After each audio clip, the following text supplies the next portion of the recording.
This conference will now be recorded. United States of America, to the republic for which it stands, one nation, under God, indivisible, and liberty and justice for all. Okay, like we did last time for the meeting, we'll have citizen comment between 6A and 7. So we'll go into public hearing, item 3A, supplemental budget, adopting budget and making appropriations. Treasurer Megan Sims. Good morning. Morning, Megan. So we just need to hold a public hearing and ask for any public comments on the supplemental budget. And then after it's closed, approve the resolution. Okay, do we have any public comments on the supplemental budget?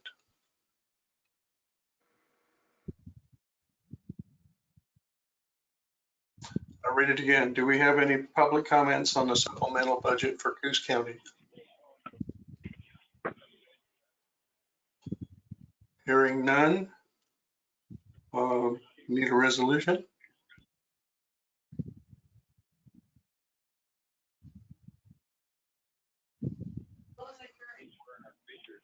The hearing is closed and we need to approve the resolution.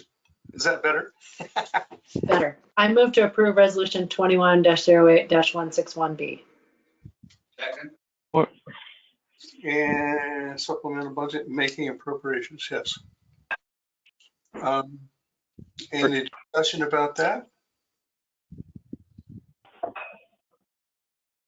Hearing none, all in favor? Aye. All right, team. Thank you. Thank you.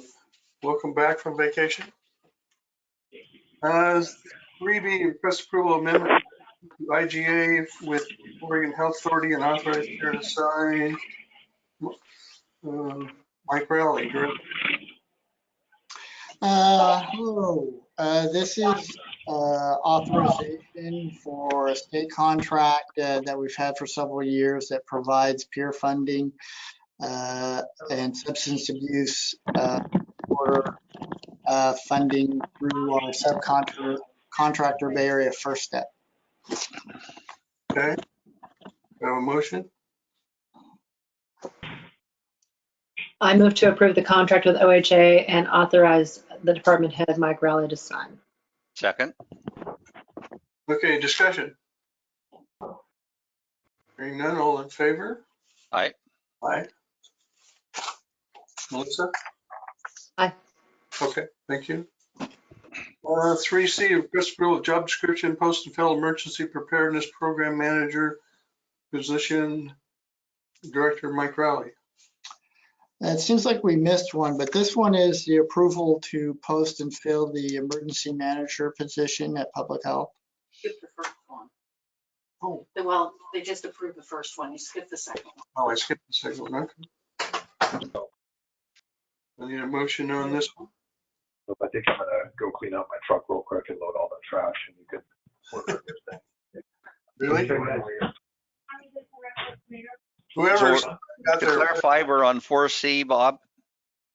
we are on 3C. We're on 3C. 4C. I move we ratify changes to public health emergency program manager job description, ratify approval of posting and filling the position. I'll second. Okay, 4C, I'm corrected. Any discussion about that? Is there anything in here that conflicts with the workshop you had on, work session you had on emergency management? No. Good. And I guess all in favor of that one, or motion? Aye. Aye. I guess I missed 4A, request approval IG, Oregon Health Authority and authorized department head to sign, Coos Health Wireless, Mike Rowley. Apparently I skipped that one. Okay, so I spoke to that one earlier. Okay, it's confusing. Okay, Okay, which one didn't we do, I guess? I did not speak to B, which All right. was It's been a strange morning. funding for WIC and immunization. All righty. Do I have a motion for that one? In fact, I don't have it in my packet, so that's maybe where the confusion came in. I move we approve contract amendment with OHA and authorize chair to sign. Okay. I'll The second. contract is an amendment to IGA 169506-1. Okay. Correct. We have a motion second. Do we have a discussion? Hearing none, all in favor? Aye. All right, maybe we get lined out here. 4D, request approval reclassification for Gus Mortimer, Road Department. John Rowe, Roadmaster. Bob, we need to do E before D. We need to create the job description before we hire somebody into it. They have them out of order. Okay, so let's hold on D and go to 4E, request approval job description for Fleet Services 3 and Fleet Services 4, Road Department. So right now we got two job descriptions for fleet management, a 3 and a 5. We want to move the current 3 position and make that a 4 position. And then the 3 position will be like a new trainee position that we can bring somebody in and train them up in the fleet management. So we would take out 3 items out of the current 3 classification that we're going to make into a 4. So the 3 position would not have perform major overhaul work, perform work requiring a high degree of skill, and fabricating special parts for equipment. So that way it'll give us a job description that we can hire somebody with less experience and train them up. So we've gone over this with the Teamsters Union and they're all for it. So Okay, so on 4E, do I have a motion? I move we approve the revised position descriptions for Fleet Service 3 and 4. And I have some questions. Okay, go ahead. Do we have a second? Yes. Okay. Yes. What does this do, John, for 1 and 2? Does this mean we essentially start hiring at 3? yes, we essentially start hiring at a 3.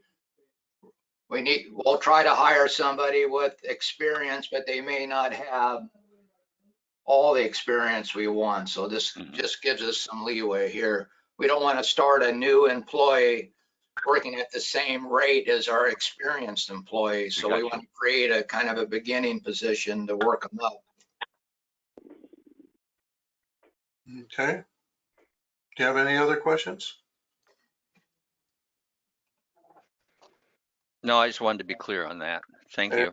I don't see any other questions. All in favor? Aye. All right, let's go back to 4D. Approval reclassification for Gus Mortimer, Road Department. John. So Gus is our most experienced mechanic that we have now, and he's currently doing all the functions of the new Fleet Service 4 position. So we want to move him into that position. It's about a 50-cent an hour raise is all. So Okay, we have a motion. I move we approve reclassification of Gus Mortimer to Fleet Services 4 effective September 1, 2021, and approve and sign Resolution 21-08-165P. Have a second? I'll second. Okay, discussion?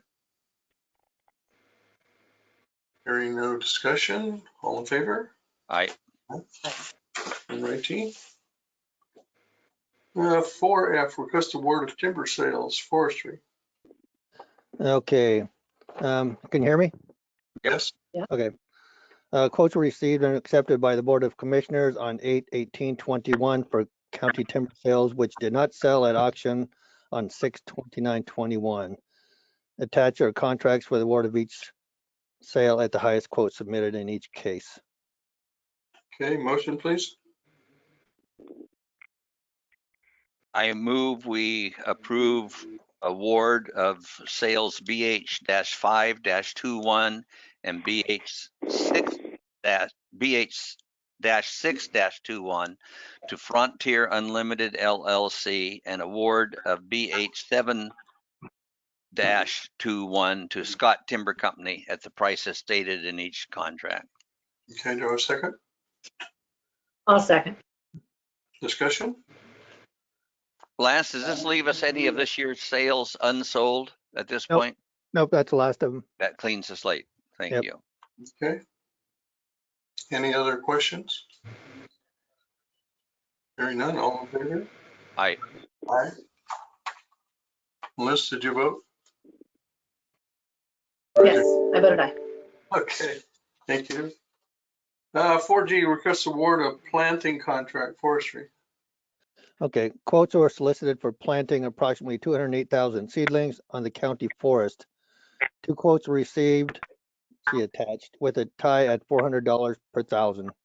After conferring with each contractor, a coin was tossed with Rye Tree Service, Inc. winning the toss. Okay, motion? I move we approve the award of the planting contract PL-1-21 to Rye Tree Service Incorporated in the amount of $83,200 and authorize the use of quotes for a contract in excess of $50,000 pursuant to County Rule Section 10.1071. Okay, right, a second. Okay. Discussion? Lance, help me. What's that authorizing use of quotes part? How's that fit in? I'm missing something. John, I think maybe I can answer that question better, which is that under our county rules, use of quotes can be used to procure goods from $50,000 to $150,000. The board has to give approval of that, whereas anything below $50,000, it's just automatically you can use quotes. So if the board wants to do a formal RFP printed notice in the Daily Journal of Commerce or something like that, then the board would say, no, we don't want quotes to be used. But for this contract, we're asking the board to approve the quotes process. All right. Okay. Thank you. Is this price up or down from previous years? The price per thousand is pretty close to what it's been for several years, plus or minus, say, $10. Okay. Any other questions?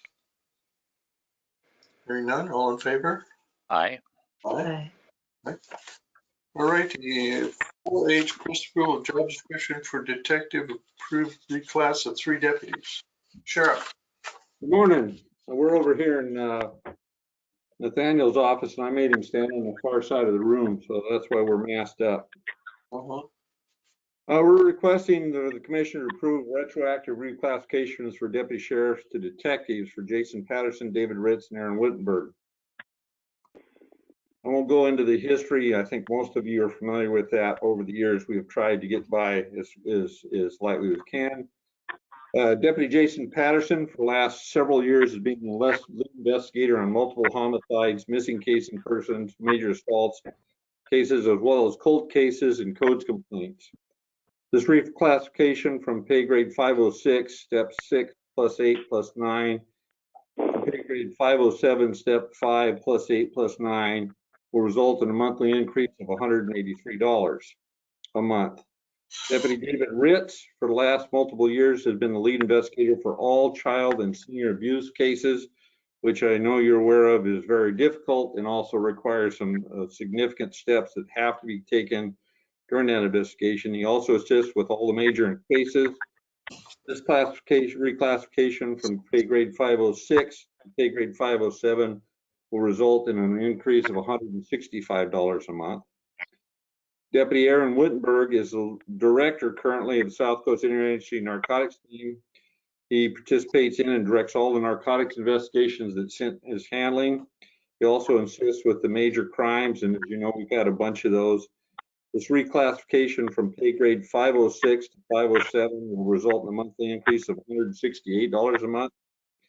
All three deputies have gained the knowledge and experience commensurate with the job description of detective. The positions they have been filling are that of a detective. We feel the reclassification of the detective more closely reflects the duties they're currently performing, and this is within our budget. Requesting the board to approve a retroactive reclassification effective July 1st of this year for employees Jason Patterson, David Ritz, and Aaron Whitford. Okay, so I have a motion, please. I have a question first. Pertinent to what kind of a motion we need to make. Normally the motion would come in just second, and then you would have discussion about it. Well, I don't even know what type of motion to make, Bob, because we're talking about approving a job position description. So is the job description attached to this agenda item a new job description?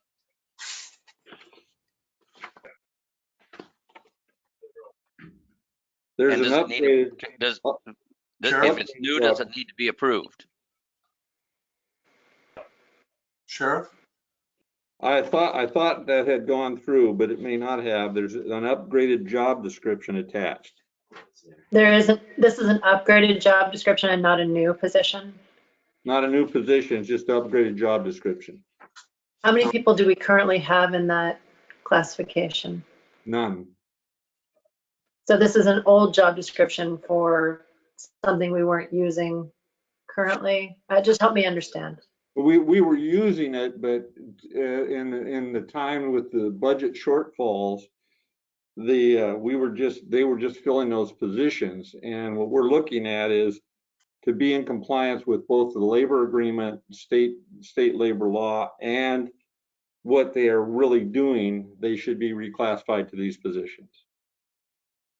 So they were working out a class beforehand? Yes. Oh. For 15 years? I mean, how long has it been since these have been filled? Just so I understand.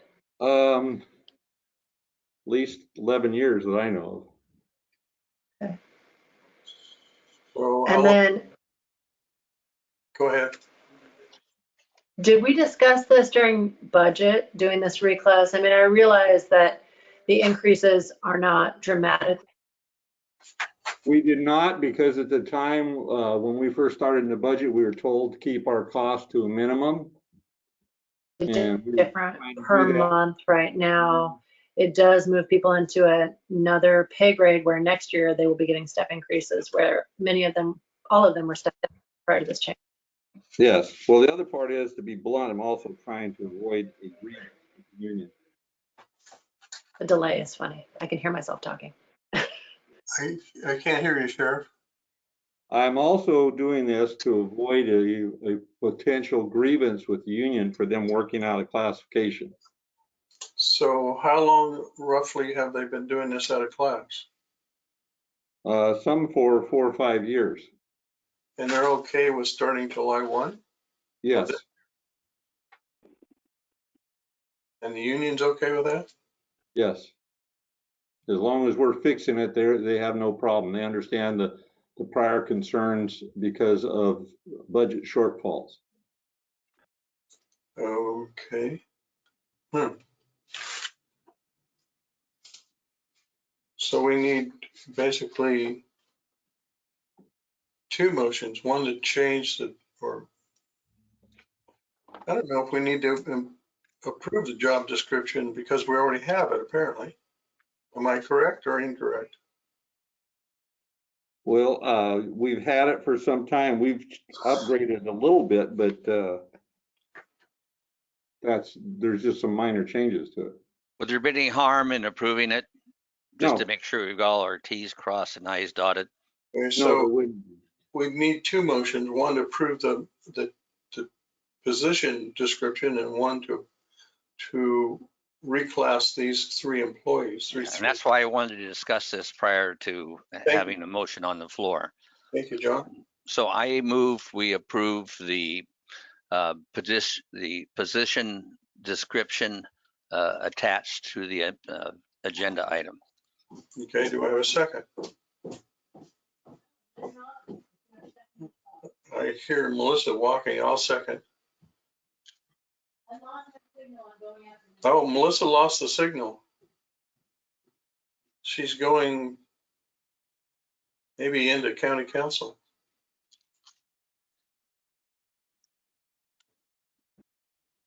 Wait, give her a minute or two till she gets back on.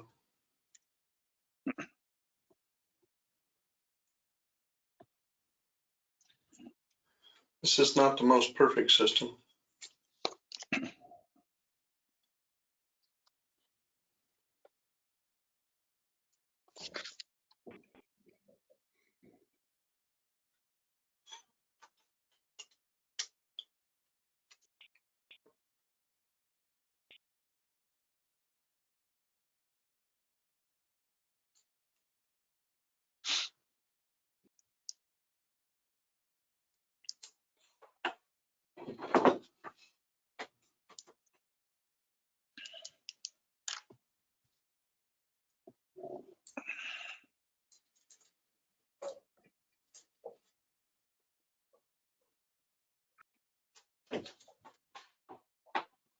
Where are you, Melissa?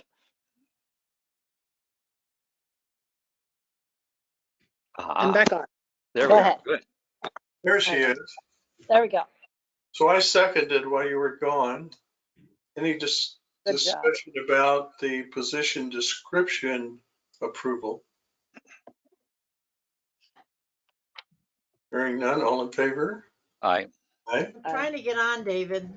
Okay, then we need a motion to retroactively reclass the 3 deputies. I move we approve retroactive reclassifications effective July 1, 2021 for employees Jason Patterson, David Ritz, and Aaron Whittenberg. Oh, you're on the phone listening to it? Okay. Okay, do we have I'll a second. Okay. Who has their mic open with it? Oh, okay, then I'll shut up. Oh, any discussion about that? What, All in setting favor? up or the agenda? Or the motion? I need a vote on the motion for reclassing the 3 deputies. Aye. Aye. Aye. Okay, thank you. We got through that one. Okay, 4I, request approval of job description filling position of emergency manager position. Again, this is the sheriff. The sheriff's office is currently advertising to fill the emergency management position. We're requesting board approval to ratify additional duties added to the job description and proceed to fill the position from the list of applicants submitted. Okay. The motion, I'll explain some things about the description, job description. I move we ratify the amended job description. Have a second? I'll second. Okay, for Are we- discussion. Are we had- actually ratifying or are we approving the job description for emergency manager? I just feel like that's kind of a confusing. The EOC Yeah,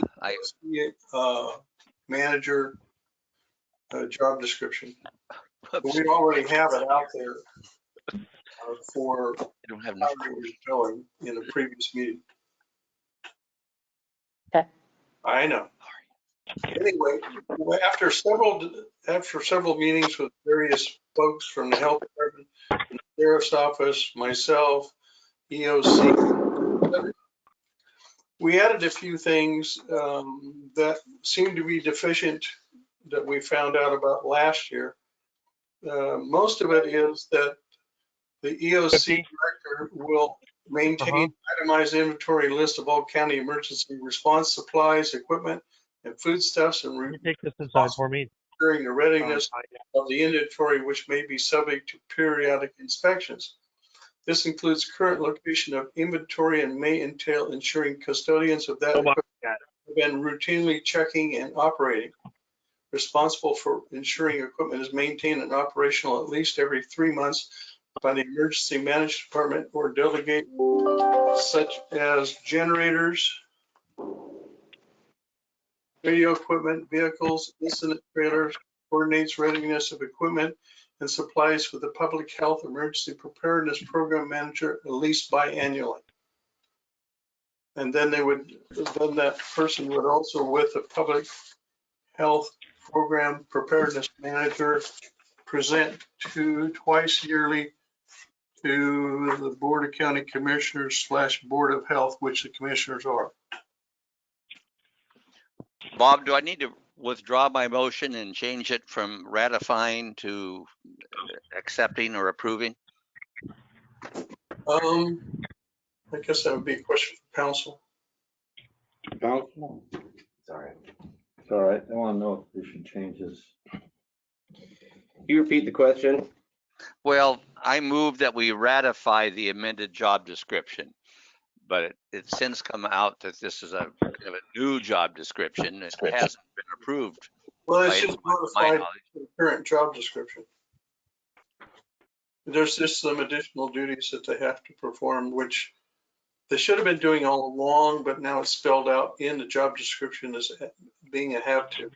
So I guess I don't understand the question. Is it just whether we should approve a modified amended job description or ratify? I guess I don't understand that terminology, but. I don't know. I guess I'm asking how important is the terminology? We have a motion to ratify the job description. I think that should be sufficient. All right. Good. Okay, any other discussion? Hearing none, all in favor? Aye. Aye. Aye. Okay, 4J, request approval to purchase Surface Pros and docking station share. Just a minute. We have I to think they- approve filling of the position now that we know what it is. We did that. That wasn't part of my motion. You bifurcated the motion. Okay. I We move need we a approve motion. filling the position from the list of current applicants. Yeah, I'll second. okay. All in favor? Aye. Aye. All right, now 4J, request approval to purchase Surface Pros and docking station share. We're updating our computers. We're attached as a quote from CDW for $23,944.30 to purchase 12 Surface Pros and 2 docking ports. The funding sources for these are both out of 001-1600 and 1601-442-443. The first is out of 1600 will be for $19,818.30. The second out of 1601 will be $4,125.91. We're requesting the board approval to purchase. This will be coming out of our budget as presented during this last budget session. Okay, motion please. I move to approve. approval. Go ahead. That's it. I just moved approval. Oh, I'll second. Sure. So Sheriff, these I assume are for the vehicles? Yes, these are replacement for those that are no longer functioning or end of life.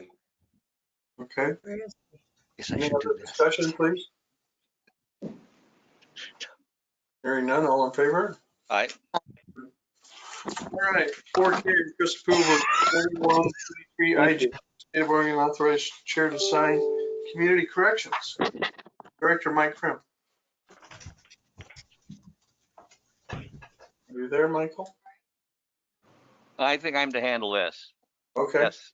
We need to approve for the new IJ between the State of Oregon and Coos County Community Corrections to provide correctional services in the county within the requirements as listed by ORS. I move approval of the 2021-2023 intergovernmental agreement 6156 between the State of Oregon and Coos County Community Corrections and authorize the chair to sign. Second.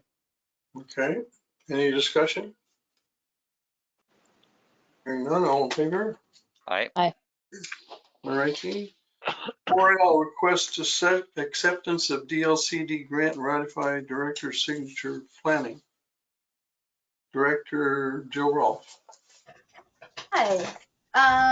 We are recommending the Board of Commissioners to accept the grant as proposed and signed by the Planning Director. It's the Grant Young Memorial Planning Assistance Grant. They actually, we've had this grant a couple of times before. They offer this to qualifying counties and cities every 2 years. So we're requesting that the Board of Commissioners to accept the grant. Okay. I move to accept the grant as proposed and authorize the signature of the planning director. Second. Any discussion? Really quickly, I think it's nice to at least talk about who Grant was. Would you be willing to do that, Bob? I know the two of you were friends and he worked here for Coos County for a little while, and I only knew him professionally, but I thought he was a really genuinely nice man who cared a lot about local planning efforts. The grant was started out as a rancher near Baker City, then moved on to work for Coos County Planning Department, then was the Curry County Planning Director, then the City of Ontario Planning Director, and lastly, before he died of pancreatic cancer, he was the Northwest representative for DLCD.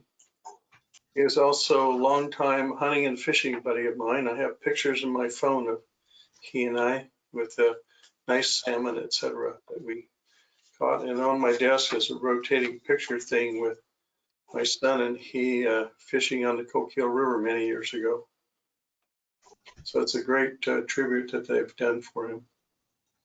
Is that fish that you snagged, Bob? No, that's the one you had.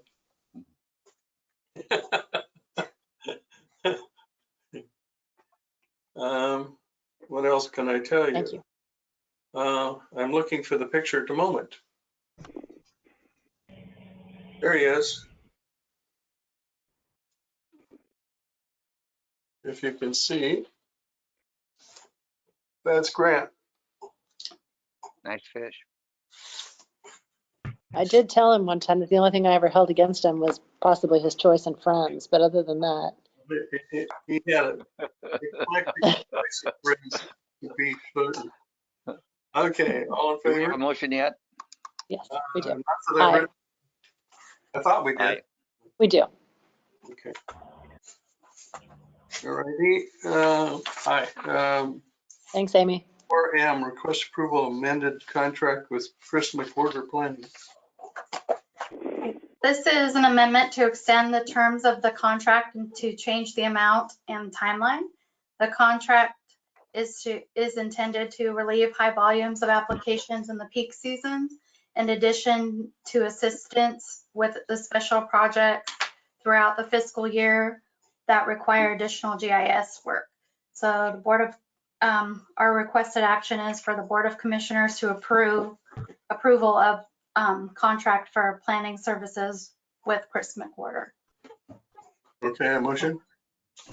I move to approve the amendment to contract CJ 2021-0526 with Chris McWhorter for planning services. Second. Discussion? Glad you guys are getting caught up. Yep. Thank you. Other discussion? Hearing none, all in favor? Aye. Okay. 4N, request approval of order granting vacation VAC-21-001 planning. This is approve and sign order 21-08-052 PL to vacate a portion of an undeveloped platted road, Arch Street, located between lots 1 through 13 of Block 1 of the Port Lawn addition to North Bend subdivision, Coos County, Oregon, as legally described in the order. Okay, motion please. I move to approve and sign order 21-08-052 PL. Second. Okay, discussion? Hearing none, all in favor? Aye. Figuring it out. Yeah, I'm tired of looking like a boss. Request approval of OTETs. How you doing? participation agreement, local 206 solid waste, authorized chair to sign. Human resources. So Caroline. Good morning. As you know, we signed a collective bargaining agreement with Solid Waste Local Union 206 last month, and this is just the OTET. Oh, you're going back for more? Agreement that goes along with that. Request board approve the attached OTET subscription and participation agreements and authorize chair to sign. Okay, motion please. I move to approve the 6 OTET subscription and participation agreements for employees in the Solid Waste Union, Teamsters Union, Local 206, and authorize the chair to sign. Second. Okay. Discussion? Hearing none, all in favor? Aye. Aye. All righty, 4P, request approval IGA with city abandoned for open burning regulation, authorized chair to sign. Council. Okay, so this was brought up by the city of Bandon. I think it was back in May. And we have an agreement with them with regard to removal of gorse and noxious weeds in the urban growth boundary. This proposed agreement would be similar in that it would require us to adopt their open burning regulation and then allow them to enforce it within the urban growth boundary. This agreement isn't the ordinance. The county would have to consider an ordinance, and I've put out a public notice for considering that ordinance on the September 21st meeting that was advertised Saturday, I believe, in the World, or maybe sometime last week. So in any event, this would be another IGA with the city of Bandon with regard to giving them additional enforcement rights within the urban growth boundary. And it's theoretically related to the gorse rules insofar as the gorse obviously poses a fire risk, and then these fire regulations are their ability to regulate fire in that area. I move approval of the IGA with the city abandoned and authorize the board chair to sign. I'll second. So do we know what their code is on fire? Is it similar to everybody else's? Their code on fire is on page 6 of the on the last page of the agreement. The IGA attaches, I believe, chapter 8.20, their open burning regulation. And essentially what it looks like here is that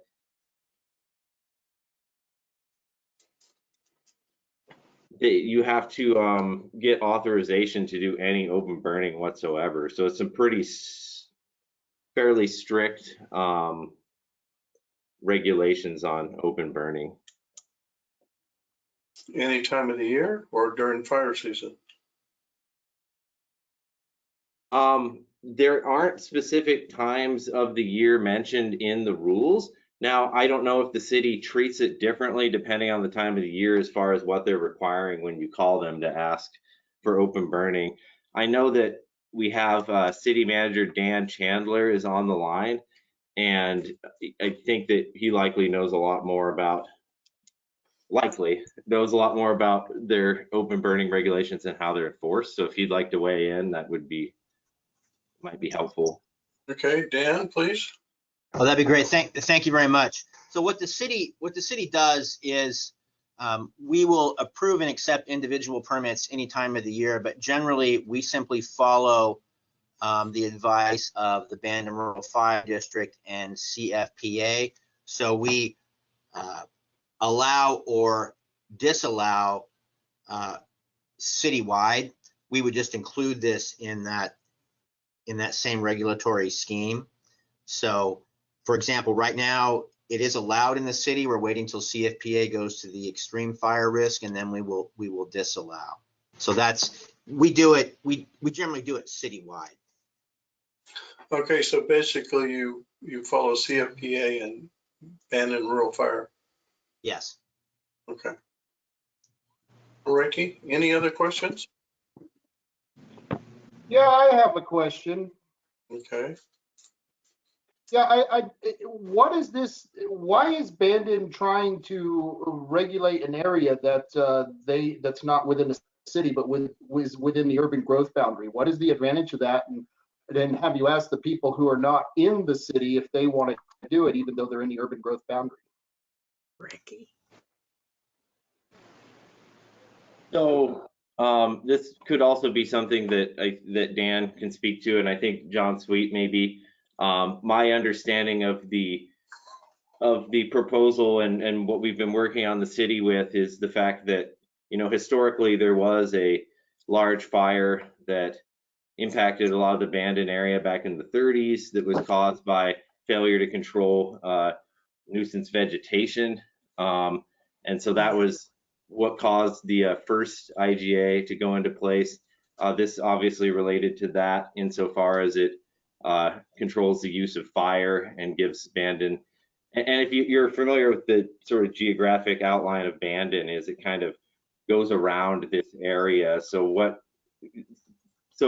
you know, fires and nuisance vegetation in that area can impact the public safety of people in the city limits. Yes, but they voted against annexation, so they didn't have to live with the rules of the city. So this is only imposing more rules of the city upon people who do not want them.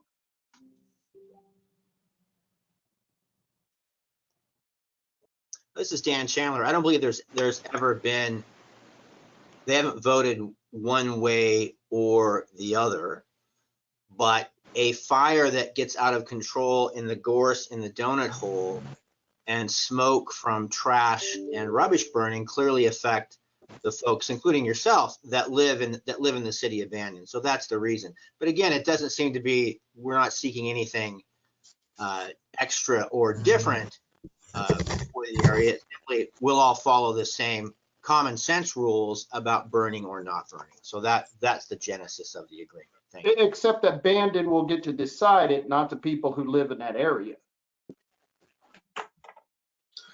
Well, that's correct, but they don't decide that now, right? It's decided by CFPA or Bandon Rural Fire.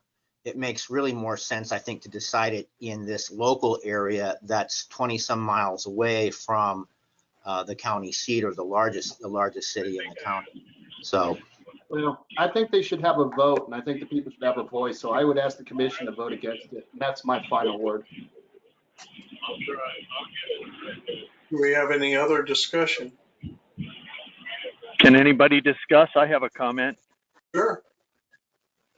So, yeah, so the residents of the donut hole in Bandon, which is the unincorporated portion of the county that's contained within the city, it's surrounded by city, those residents have in fact voted against annexation in the past. There is zero will for annexation or city rule within the donut hole. There's a reason that those people live there. There's a reason that those people do not want to be incorporated into the city. And it's because the city of Bandon has shown itself to create arbitrary and constrictive rules unnecessarily.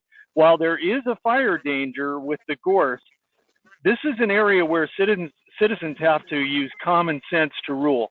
And if we're referring back to a fire that happened in 1932, okay, look, fire is real, gorse is real, but the technology and ability to fight fires that existed in 1932 can no way be compared to those abilities in 2021.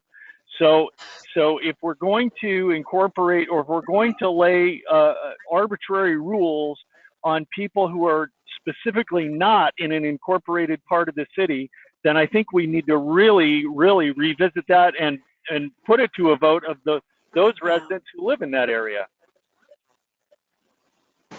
Okay, for the record, the first speaker was Rob Taylor, R-O-B Taylor. The second speaker was Rod, R-O-D Taylor. Any other discussion by anybody? I think I have a point of clarification, Chairman. Commissioner Crimmins? And I would like, I guess, County Council to speak to this, or perhaps City Manager Chandler. My understanding is that what we're considering today is the intergovernmental agreement, which sets up a potential framework for enforcing the open burning regulations. What we will be considering at a later meeting on 9/21 is the actual ordinance, and perhaps if we think there should be some different form of the ordinance adopted. Is that correct? Yes, this is the IGA. The IGA says that the IGA does state that we will implement Bandon's open burning regulations through an ordinance. Obviously, the county has to make a separate decision on that ordinance. So if the county chooses not to do so, then the IGA will be essentially dead letter. Also, if there are things that the county would like to change or look at in Bandon's rules, that would certainly be something that we can accommodate, and I'm sure Dan can speak to that, but we can work together to come up with something that works for everybody. And I will also say that, during my time as a commissioner, we have gotten numerous complaints about open burning in the Bandon area, in areas that are outside the city of Bandon, but are within county jurisdiction. So there is a basis for this. We're not looking for a problem that doesn't exist. This is a problem that exists that I believe we're trying to address. And I don't know if either of my fellow commissioners have had that experience of getting those calls and emails, but I know I certainly have. Although I am. Go ahead. Commissioner Sweet, go ahead. Yes, I certainly agree with Melissa on that. We do get a good number of calls. And I think what we're finding is that the county's rules, which generally apply to people that live away from the city, don't seem to work satisfactorily to people that live within the urban growth boundaries of Bandon, where you're increasingly getting more and more homes closer and closer. But I am a bit puzzled if the city of Bandon is following CFPA and the Bandon Rural Fall, then why would this even be needed? It's kind of puzzling. Maybe with all this discussion, maybe we table this for next meeting and do a little investigation about it. We call the Bandon Rural Fire Department chief and CFPA and talk to them.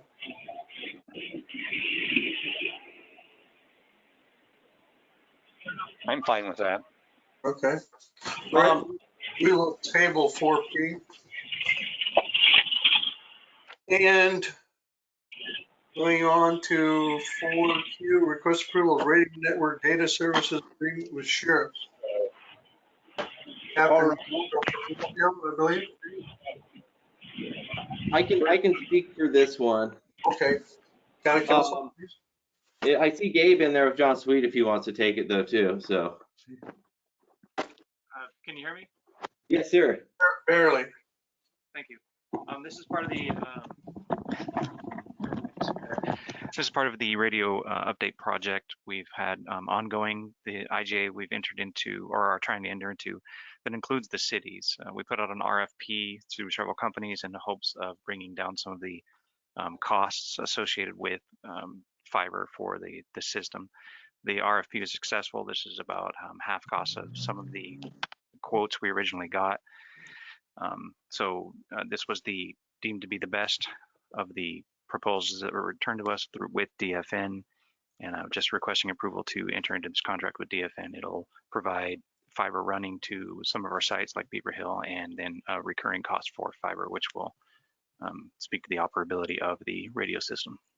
Oh, Gabe, I'm sorry. I think this is a different agreement than the one you're speaking about. The agreement with DFM, we have that already signed.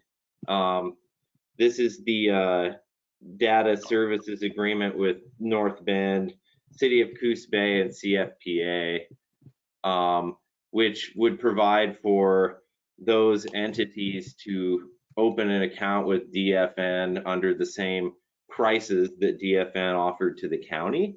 And basically the agreement states that they're going to pay their bill and has some remedies if they fail to timely pay their bills under our account. So this is how we bring all our partners into our agreement with DFN and get them the good price that we were able to get. So My apologies. it's related to the agreement you were talking about. It's just a little different. Phase two. Okay, so motion, please. I move we approve the data services agreement with the city of North Bend and the city of Coos Bay and Coos Forest Protective Association. Do a second. I'll Discussion. All in favor? Aye. Aye. Ricky. We have 4R, request approval of signing a thank you letter for Senator Merkley. This has long been coming. I was working on it for a long time. That, I don't know if you know about Cold River's hatchery at Lost Creek Dam on the upper part of the Rogue River. The Army Corps, when they built Lost Creek Dam, was supposed to have kept up the salmon and steelhead fishery on the road, same as it was before the dam. Well, it is learned that they're down to 5% of what was normal back when they did the dam. They had some excuses because of the algae bloom in the reservoir, other things, breakdowns of the equipment in the hatchery, etc., that they couldn't maintain that level of releases for salmonids. Working with Steve Byerland, myself, our lobbyist in Washington, D.C., Ray Buhager, and working with Senator Merkley's staff and Senator Merkley, Senator Merkley made an appropriation happen of $1,819,000 to start the rehab of this hatchery on the road. As I found out, it is the second largest hatchery west of the Mississippi in the United States. So this is the first step to getting that hatchery back online and producing salmon and steelhead again. So I would need a motion to send a thank you letter and sign. I move approval of signing and sending the thank you letter to Senator Merkley. I'll second. Okay. And I'd like to thank Bob. I believe he was the driving force behind getting that money for redoing the Coal River hatchery. So thank you, Bob. Agreed. Nice work, Bob. It's just a start. It's going to take a whole lot more funds to have pure water coming into the hatchery via a pipe from up above the hatchery to have pure cold water coming in, then getting water from the actual reservoir. But this is a start. It's a fine time to be telling us that. All in favor? Aye. Aye. Aye. All righty. Motion for the consent calendar. Move to approve the of consent calendar. Second. Okay, all in favor? Aye. Aye. Okay. Late agenda items.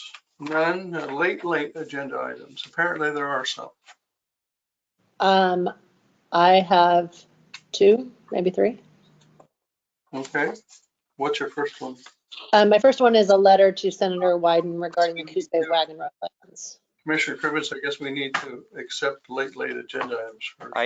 I move we approve the slate of late agenda items that Melissa has. Okay, I second.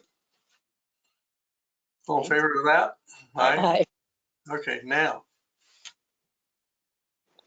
The first one is one that Commissioner Sweet has been working on and I put on letterhead.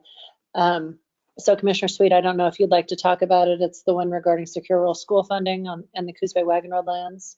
Yes, this is a thank you letter to Senator Wyden and his office for the work they have done in securing a 3-year extension of the SRS payments that the counties receive in lieu of timber harvest receipts, basically.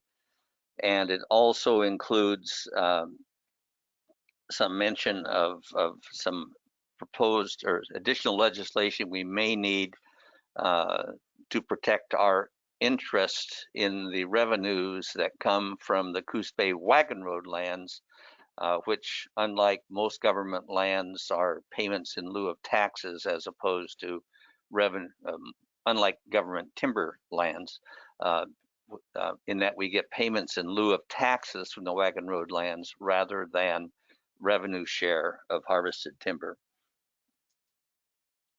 So a thank you letter to Senator Wyden for the work he's done and that we hope he will continue to do. Okay, motion? I move approval of the letter to Senator Wyden regarding the Coos Bay Wagon Road lands, and thank you to his work on SRS. Second. Okay, any discussion? Hearing none, all in favor? Aye. Aye. Commissioner Cribbins, you have some more? Aye. Yes. Oh, I do have some more. I was pulling it up. The next one is support for the Coquille Indian Tribe Cooperative Management Plan for the Kokyo River. As Commissioner Main has talked about several times, the fall run Chinook salmon are projected to be at ridiculously low levels this year on the Kokyo River. You know, we do not believe that ODF&W's current efforts are going to move fast enough to prevent those runs from further decreasing. The Coquille Indian Tribe has met with ODF&W and offered up a cooperative management plan that focuses on smolt predation, hatchery production, water quality, habitat, and adult predation.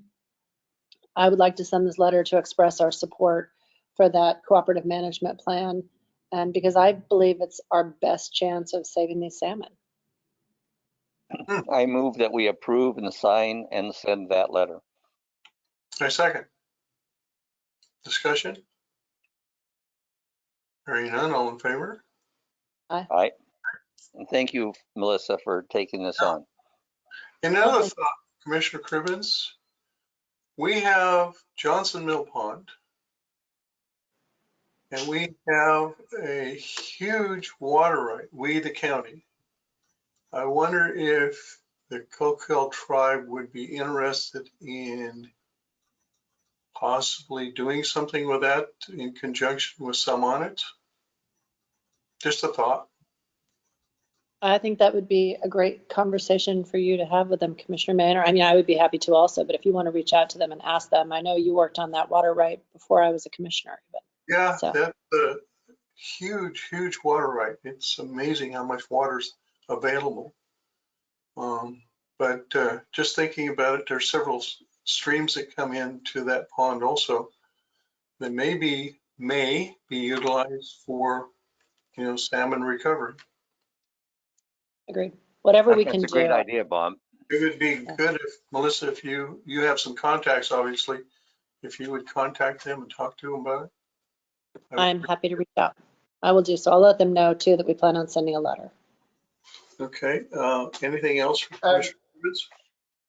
Yeah, I'd like to mention, we, you know, when we work with the Indians, it's great and well, but as long as we're not giving up any of our own sovereignty over our own land is what I'm worried about. And at one point, I believe Johnson Creek Pond, they were actually considering that, the county several commissions ago, selling that if I was correct. But that's something we need to keep a hold of because of what you just said. It's one of the few freshwater sources that we have out there.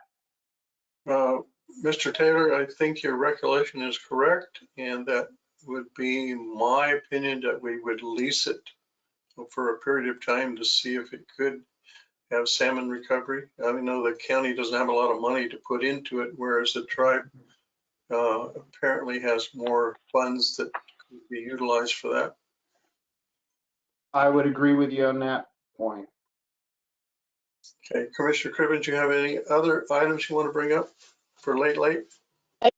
I do. I have a proposed order in the matter of declaring a county state of emergency due to the foreseeable lack of adequate resources to respond to basic needs for public health and safety services. Order number 21-09-056L. It's been reviewed by council, and I did send it out to you guys informationally to make sure you had a chance to read it before the meeting and let you know that I intended to offer it. I think the easiest thing to do would be to read it out, if that's okay. I would like you to do that, Melissa. Thank you. Okay. Whereas the ongoing COVID-19 pandemic has exhausted many providers of core public services, including first responders, healthcare providers, emergency services, public health and public safety, among others. And whereas the recent surge of COVID-19 cases due to the Delta variant has further strained those crucial services, filling our hospitals with COVID-19 patients.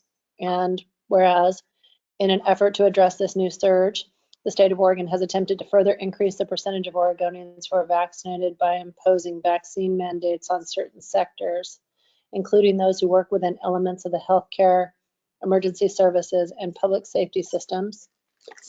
And whereas those efforts may have incentivized additional Oregonians to obtain vaccinations, and whereas those efforts now appear to be backfiring by causing some of the exhausted workforce in those critical public health and safety systems to leave employment.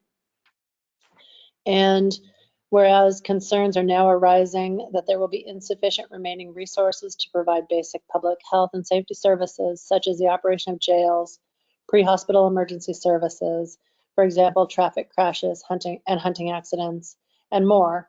Now, therefore, in accordance with ORS 401.309, now's my time to scroll down. Now, therefore, be it resolved that, number one, a state of emergency is declared within Coos County due to the immediately foreseeable lack of adequate resources to respond to basic needs for public health and safety services. And this state of emergency is limited to the period of time during which the conditions described above remain in existence and may be terminated at any time by the board upon a finding that the emergency conditions no longer exist. And it is requested that the state of Oregon immediately withdraw its vaccine mandates to prevent the further erosion of the vital public health and safety workforce. And that's it. Okay. It's expressing our concern about the vaccine mandates and what they may do to an already overtaxed and overstressed, workforce, including our public safety and our public health workers. Well, for me, I have listened to numerous public health and safety employees, and they're just figuring on uprooting and going to another state, which leaves us without adequate health workers and or public safety workers. There'd be a big void there. And if this governor's mandate continues, we're going to have an exodus out of the state of those folks, which we can't afford to lose. It's happening also in Washington state by the thousands. I have no data on California. Anybody else? I move we approve order 21-09-056L. A second. Any discussion? Anybody online? I have a comment, like Rod to Taylor. discuss. Rod Taylor, yes. Rod, go ahead. So yeah, that's all well and good as a proposal. I'm out here with about 12 people outside the Owen building where this meeting should be happening with public access, and all these people have no access to the meeting because of technological discrimination and limitations that they're subject to out here. So anyway, what I want to say in regards to this resolution is that it makes no mention of the determination of personal medical freedom. So that's the core element. That's the core issue that really should be addressed here. And while the issues addressed are legitimate and valid, they're secondary to the basic concept of personal liberty. So that's what I wanted to say, and I wish that the resolution would be revised to incorporate personal liberty and medical freedom as a basic element of it. Thank you. Thank you, Rod Taylor. Somebody else? Yeah, I would like Pam to Lewis. second one. Pam Lewis? Retired ER nurse. I would like to say thank you, Melissa. I would like to see the mandates withdrawn. Our staff is overburdened. Our teachers are frightened about their jobs. If it covers all of that, I also appreciate Rod Taylor's statement about medical choice. I think we should have freedom of medical choice. If that could be adjusted to include that, it would be appreciated, but I do appreciate this emergency state to withdraw the mandates. Thank you. Okay, Rob Taylor, I think. Yeah, I just want to reiterate what Rod had said about, the being a personal choice. This is something, not only it's a personal choice, that's the absolute fact, but it's going to put the county and many other places in danger. This is a safety risk. We've got nurses who are going to leave their job after 10, 20 years of being in those positions, and there's no one to take their place. And even though the governor has brought in the National Guard, those National Guard are not trained to do what these nurses do.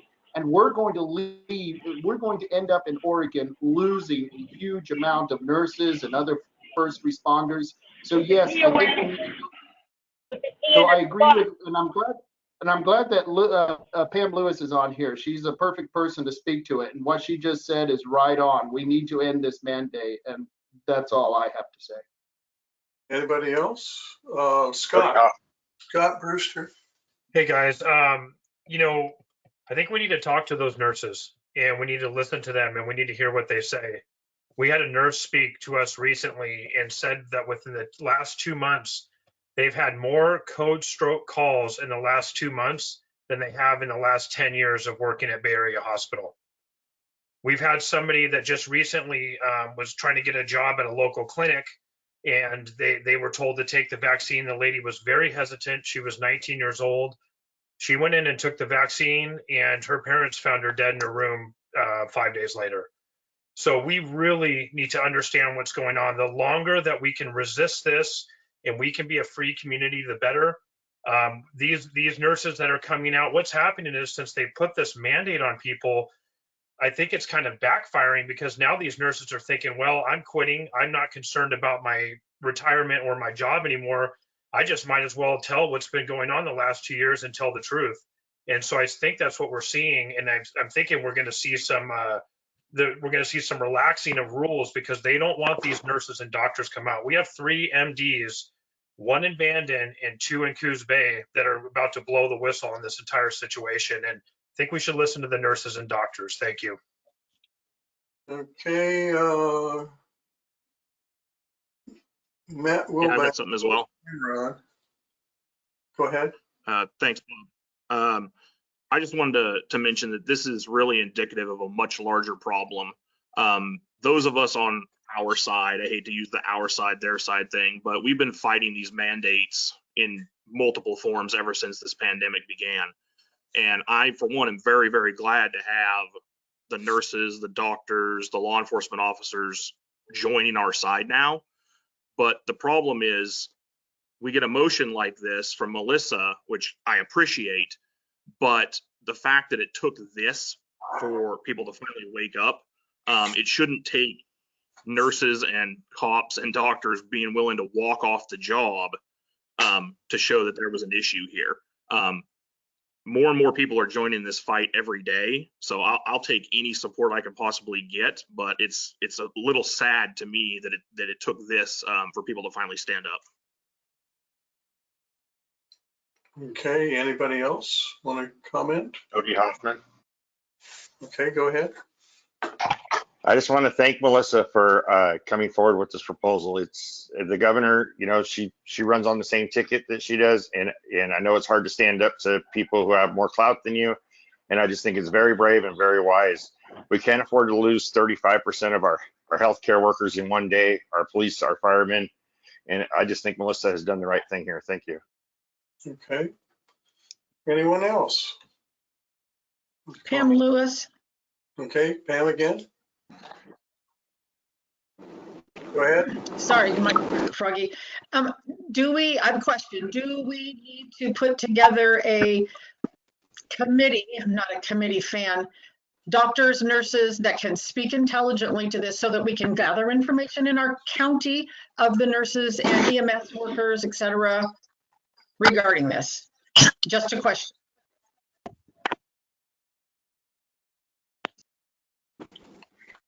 I don't know. I know that there's an harm in it, Pam. I mean, we know that ONA has already, the Oregon Nurses Association, which, you know, I know you were a member of, has already come out opposed to the vaccine mandate. Go ahead, Commissioner Mann. Yeah, there's doctors and nurses on both sides of the issue. I don't know if that would help.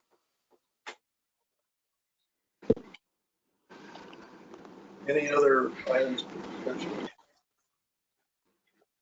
on this side? Yes, this is Nancy Wagner, Hey, go ahead, Nancy. and I would like to mention that it's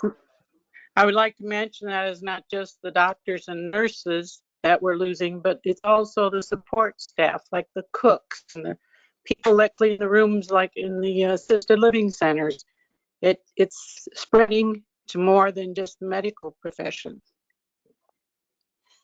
Yes, it is.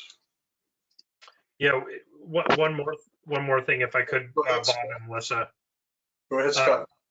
We had another person come to us. They actually had the PCR test, the one that goes all the way up the nose. Mm-hmm. Her name is Juanita. She's in Coos Bay. This lady is phenomenal. She had the swab put directly up her nose, and within seconds went into complete convulsions. And for the past 3 months has been convulsing and spasming. And it's now they've done a detox on her, and it's actually getting better. The doctors refuse to acknowledge what's happening, so they're actually call it Parkinson's, which she had this acute, like all of a sudden onset of Parkinson's. But then now she's getting better 3 months later. So it was affected by the PCR test. We have people, like she just said, the staff, like Susie Boyles, that just got fired because she refused the deep up the nose PCR test. So it's more than just this vaccine mandate. It's also these testing that's going on, and people are being harmed by that as well. She was okay with taking the swab around the nose, the small one, but as soon as it went to the deep one, man, there's a lot of things that can happen there, and we could damage people. So it's the testing and it's the mandate. Thank you. Anybody else want to weigh in?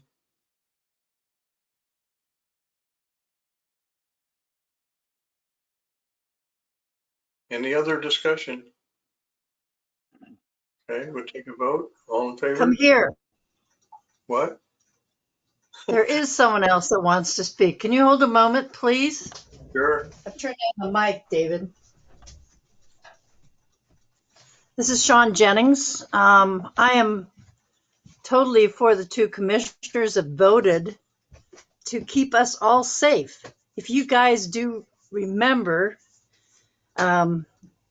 when there was polio, you probably don't. You all seem pretty young.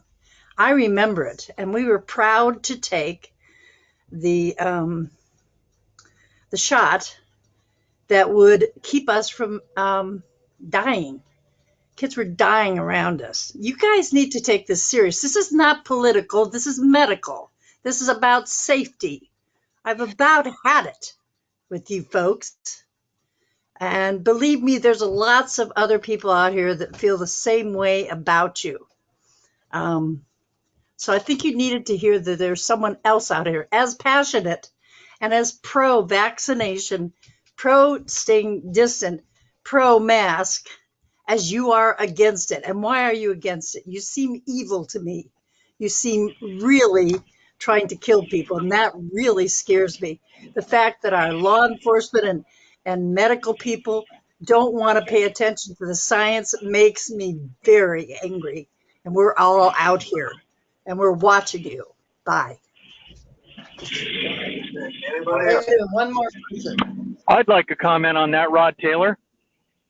All right, and I don't want to get in a long back and forth, but you've spoken enough. Yeah, I have one question. My question is, what was the injury and death rate of polio, and what is the injury and death rate of COVID? And I'll answer the COVID question. The survival rate on average of all groups, of all age groups, is 99.4%. So I'm certain that polio was very close to 50%. So there's a huge difference. And if you want to talk about science, then we need to be open to discuss all science, not censored science. Thank you. Okay. Mr. Chair. Yes, sir. Yeah, this is David Jennings. I realize this is a very intense issue.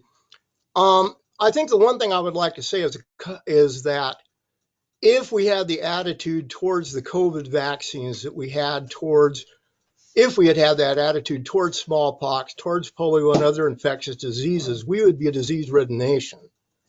Now, it's impossible in a forum like this, I think, to debate thoroughly the medical issues involved. The overwhelming bulk of opinion is in favor of mitigation such as masks and vaccines. In terms of the mandate, whether that is an imposition on human freedom, I think many of you may know, perhaps some of you don't, George Washington, when he was our general in charge of the Continental Army after the Declaration of Independence was declared, he mandated the entire Continental Army receive smallpox vaccinations. These are not new issues. This is a difficult time, and I understand that. But at the same time, when you think about freedom, freedom is maintaining democracy, a Republican form of government, and sometimes that requires, in wars or in emergencies, certain impositions on the behavior of people.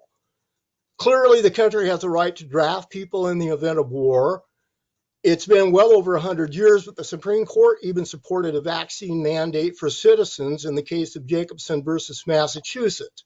I don't know if they would do that anymore, but I think some people have a very impoverished and inadequate understanding of freedom because free people try to support the life and health of other people. And if you don't do that, you don't have a country that's capable of preserving itself. And I really question what is happening to this country when we cannot take basic health steps that are overwhelmingly recognized as good by healthcare providers and doctors. Now, some of these individual issues do give me concern. Emergencies are times to be critical and suspicious of government. At the same time, though, if we can't pull together as a community and adopt basic health practices, then we're a hell of a lot of trouble. And I just want to close by saying, even though there's been a lot of intensity about this issue, even though I disagree with you, I certainly support my fellow citizens' rights to disagree. That's basic to the American way of life. Thank you very much, Mr. Chairman. Thank you. Thank you. Anybody else? Mr. Brewster. I appreciate what that man said at the end. I do think there needs to be healthy debate on these issues. He seemed very intelligent. You know, there's multi sides to this entire situation. We have doctors coming out all the time. It's happening all across the country. It's just not being seen on mainstream media. And the info I'm talking about is coming directly from Coos Bay. It's coming directly from Bay Area hospitals, from the doctors and nurses there. So it's not that I want to see anybody die in any way. Actually, it's the complete opposite. I just told a story about how somebody died 5 days after taking the shot at 19 years old. Those are the kind of things that I'm trying to stop. And I don't think we should have this absolute blind faith in government anyway. There needs to be oversight in every situation. So I appreciate that man's willingness to debate, and I would happily talk with that man and sit aside from him and have a conversation. And maybe that's what needs to happen on a town hall level. Thank you. Okay, thank you, Mr. Brewster. Anyone else? It appears this is a step in the right direction, though. With nobody else weighing in, all in favor? Aye. Aye. Thank you much. All right, Heath. Any other late agenda items? Commissioner Cribbins? None for me. Thank you. Melissa, do we have a request from a group of counties to join a lobby group to work with the U.S. Forest Service on issues? Do you want to talk about that today, or do you want to put that off? I thought I would wait and let the two of you reach out individually to those counties if you wanted to and ask your questions. Okay. Yeah, I had a couple of serious questions on that particular item that I need to have cleared up from whoever promoting it. Anything else, Sweet? No, sir. Mr. Cribbins for late? No other lates for me, sir. All righty, we'll go into citizen comments. Who would like to go first? Wave or raise your hand or unmute or something. Okay, Mr. Yeah, thank you, Commissioner Main. This is slightly off the topic from what we've mostly been talking about, but I want to bring up again what happened last month at the meeting on the 17th. There were some accusations after that meeting that citizens threatened board members. Based on my own attendance at that meeting, the people that I've spoken to that were in attendance at that meeting, and my own review of the video that was finally released a week later, the meeting only lasted 15 minutes. I could find absolutely no evidence that anyone was threatened with violence. I would like to clarify this for the record because we now have letters being written to the editor of the World newspaper trumpeting this same claim that commissioners were threatened. One letter writer even went so far as to claim that the commissioners had absolutely no protection at the commission meeting, even though Sheriff Zanny and Captain Fabrizio were present for the entire meeting. So I'd like to clarify whether any threats were actually heard. If threats were overheard, I want to know specifically what they are, because no one I've spoken to has any knowledge of them.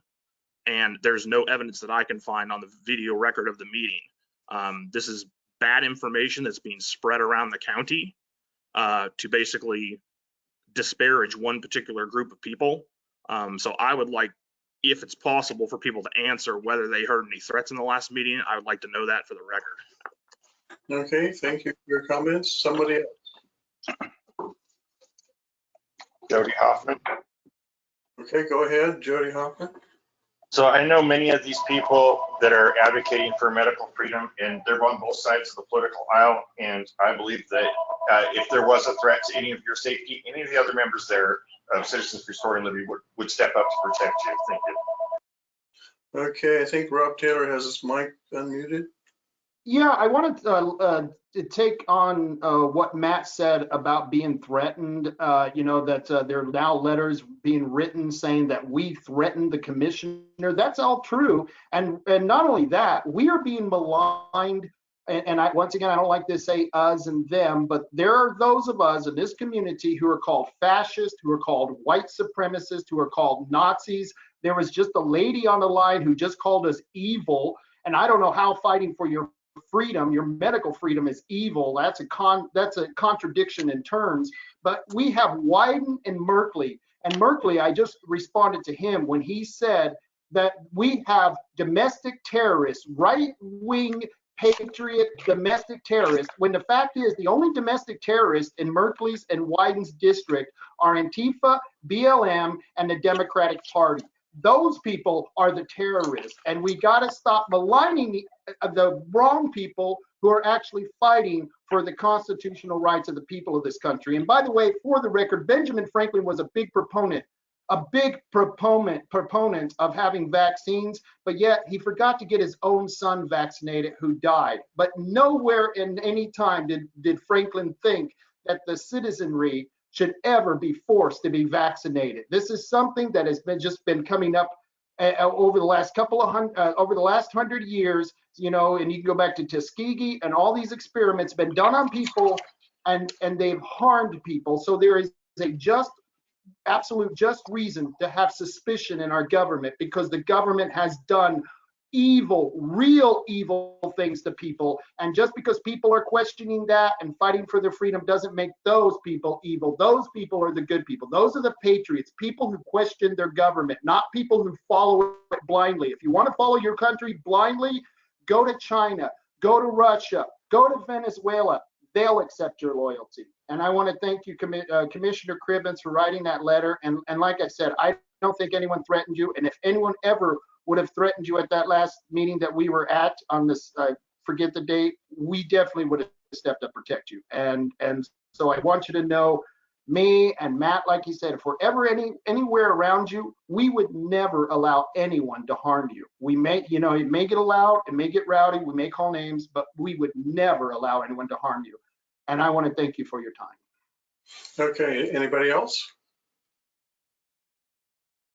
wave or unmute or something. Rod Taylor, one more comment. Okay, Rod Taylor. Just following up on what Matt and Rob have said, Citizens Restoring Liberty, which is the organizing group of a majority of the attendees of the last council meeting or commissioners meeting, we are a peaceful citizens group. We are committed to the constitutional and legal restoration of our rights, and we are opposed to the unconstitutional abrogation of our rights. And following up on what they've said, absolutely every single member of our group would stand up for the personal safety of any one of the commissioners, even though in the peaceful, constitutional, and legal vein, I am announcing today on this call the impending introduction of recall petitions for Commissioners Sweet and Cribbins for their failure to support the constitutional rights of the citizens of Coos County.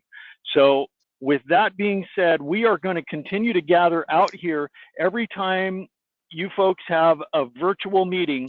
We're going to be out here on the corner protesting and attending the meeting from in front with all these people who were here who are technologically discriminated against in their inability to attend this meeting effectively. Thank you. Okay, anybody else? Anybody else? Anybody else? Okay, commissioner reports. Commissioner Cribbins, you have a commissioner report? I think you heard most of mine in late agenda items. I was out on medical most of the last couple of weeks. Okay. So I don't know that I have a lot to add besides those. Okay, Commissioner Sweet. It's been a while since we had a board meeting. Quite a bit of things happen in between now and then, but really nothing I think of a sufficient importance that I've done to draw this meeting out any longer. I would add one thing. We are having a study done on the mountain bike trail by Oregon State, looking at what else we might do to improve the mountain bike experience there. And they've had people on the ground contacting and visiting with the riders, and it's been real rewarding to see how well received that is, that facility is, and how far people are coming to Coos County or from how far they are coming to enjoy the bicycle paths here in Coos County. Is that it? Commissioner Sweet, anything else? Well, except that I tried riding a bicycle on it last night and darn near killed myself, but other than that, not much. I understand you went over to handlebars. No, I was entangled in them when I got all done. Oh, I didn't clear them. You're not a kid anymore, Commissioner Sweet. I think I'm realizing that. Okay, a couple of announcements. South Coast Step is having their annual Salmon Derby this Saturday, half a day Sunday. They won't have the regular Friday night get together, dinner and things and auction, but they're going to have the Salmon Derby this Saturday and Sunday. You can get your Salmon Derby tickets at England Marine or Bites On in Empire. A reminder, everybody in the boat who's fishing has to have a Derby ticket or the boat is not qualified. With that, thank you all for participating. Our meeting is adjourned. Thank you.